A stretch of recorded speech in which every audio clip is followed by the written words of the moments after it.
শুভেচ্ছা। আজকে প্রথম আলোর একটা লেখা পড়লাম। লেখা পড়ার পর মনে হলো যে কেউ না কেউ বসে আছে যে একটা তর্ক তৈরি হোক, একটা বিতর্ক তৈরি হোক, রাজনীতির ক্ষেত্রে একটা উত্তপ্ত হোক। মীমাংসিত বিষয়গুলিকে আবার উস্কে দিয়ে একটা উত্তেজনা তৈরি করা হোক।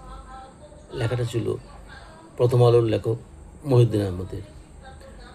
তিনি আবারও সেই একই উচ্চারণ করলেন জাতির পিতা প্রসঙ্গ, জাতীয়তাবাদ প্রসঙ্গ। তিনি লিখেছেন, তুমি কে আমি কে বাঙালি বাঙালি। এই স্লোগানটা আমরা ৭১ আগে দিতাম, এবং এই যে জাতীয়তাবাদের একটা উন্মেষ ঘটানোর যে একটা প্রক্রিয়া ছিল, এই স্লোগানটা ছিল তার মূল। এবং রক্ত গরম হয়ে যেত এই স্লোগানের পর, কারণ আমাদের প্রতিপক্ষ ছিল পাকিস্তানিদের সামনে আমাদের আত্মপরিচয়ের জন্য এই স্লোগানটা অপরিহার্য ছিল এবং আমরা দিয়েছি। এবং সেই সূত্র ধরেই তো বাংলাদেশের স্বাধীন হলো। আচ্ছা, তারপর তিনি লিখলেন কি, পূর্ব পাকিস্তান স্বাধীন হয়ে বাংলাদেশ হলো এবং অবাঙালিদের ঠাঁই হয়েছে জেনেভা ক্যাম্পে। খেয়াল করে দেখুন, অবাঙালিদের ঠাঁই হয়েছে জেনেভা ক্যাম্পে, তার মানে অবাঙালিরা বাংলাদেশের নাগরিক। এই অবাঙালিরা, সব অবাঙালি নয়, এই অবাঙালিরা বাংলাদেশের নাগরিক। ইতিহাস বলে জেনেভা ক্যাম্পে যাদের স্থান হয়েছে তারা বাংলাদেশের নাগরিক নন। তারা পাকিস্তানের নাগরিকত্ব, পাকিস্তানের আনুগত্য ঘোষণা করে সেখানে বাংলাদেশের বিরুদ্ধে কিন্তু ৭১ লড়াই করেছিল। পরবর্তী সময়েও তারা কিন্তু পাকিস্তানের নাগরিক হিসেবে নিজেদেরকে ঘোষণা করেছে। শুধু তাই নয়, তারা দিনের পর দিন, বছরের পর বছর পাকিস্তানে ফেরত যাওয়ার জন্য আন্দোলন করেছে। প্রেস ক্লাবের সামনে তারা মিছিল করেছে, প্রেস ক্লাবের সামনে তারা মানববন্ধন করেছে, অনশন করেছে। তারা বাংলাদেশের নাগরিক নন। তিনি বুঝাতে চেয়েছেন অবাঙালি বাংলাদেশের নাগরিক, এবং তারা জেনেভা ক্যাম্পে উপস্থিত হয়েছে। আমি জানি না এই তর্কটা কেন উনি নতুন করে আবার উপস্থাপন করতেছেন।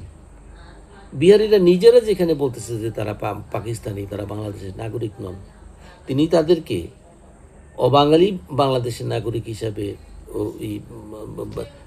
দেখানোর চেষ্টা কেন করতেছেন?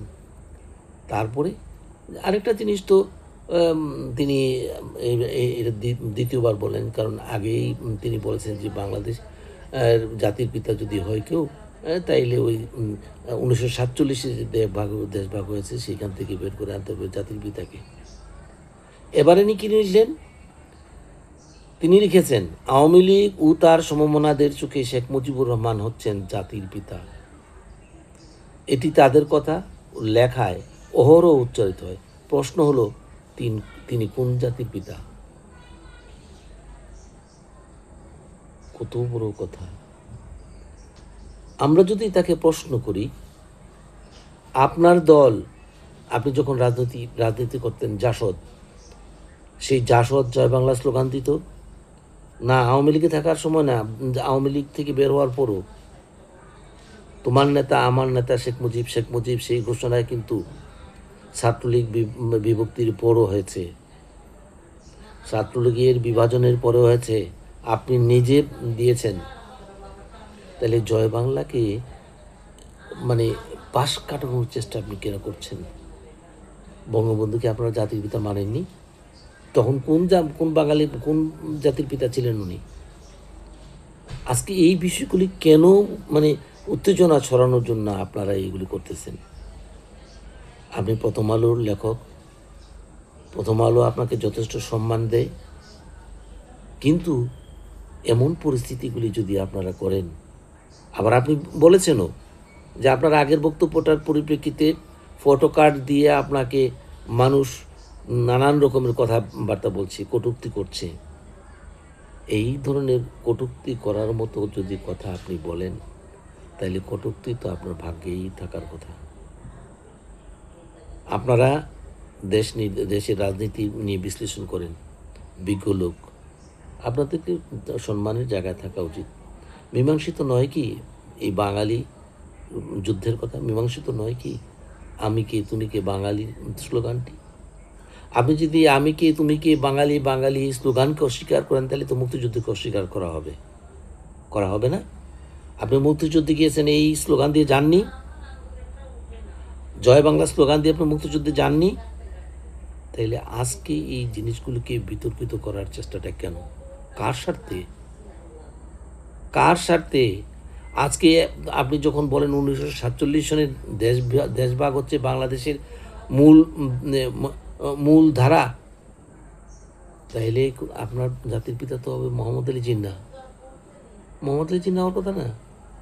ওই ইংরেজের নাম বলেন কেন? ইংরেজের নাম না, মোহাম্মদ আলী জিন্নাহ।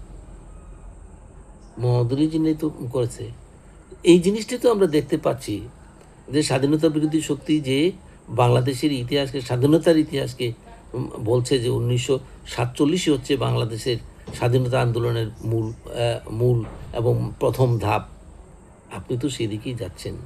জাতির বিরুদ্ধে আপনি ৭১ লড়াই করেছিলেন। আজকে আপনি একজন ব্যক্তি হিসাবে হয়তো এই আলোচনার মুখে পড়তেন না, কিন্তু একটি বৃহৎ পত্রিকা আপনাকে প্যাট্রোনাইজ করে, এবং জানি না আপনার এবং আপনার পত্রিকার কোনো বিষয় লক্ষ্য আছে কি না। যাই হোক, আপনাদের লক্ষ্য যাই থাকুক, বাংলাদেশের মুক্তিযুদ্ধ, বাংলাদেশের মুক্তিযুদ্ধের ইতিহাস আপনাদের কাছ থেকে অন্তত বিতর্কিত হোক, এটা আমরা প্রত্যাশা করি না।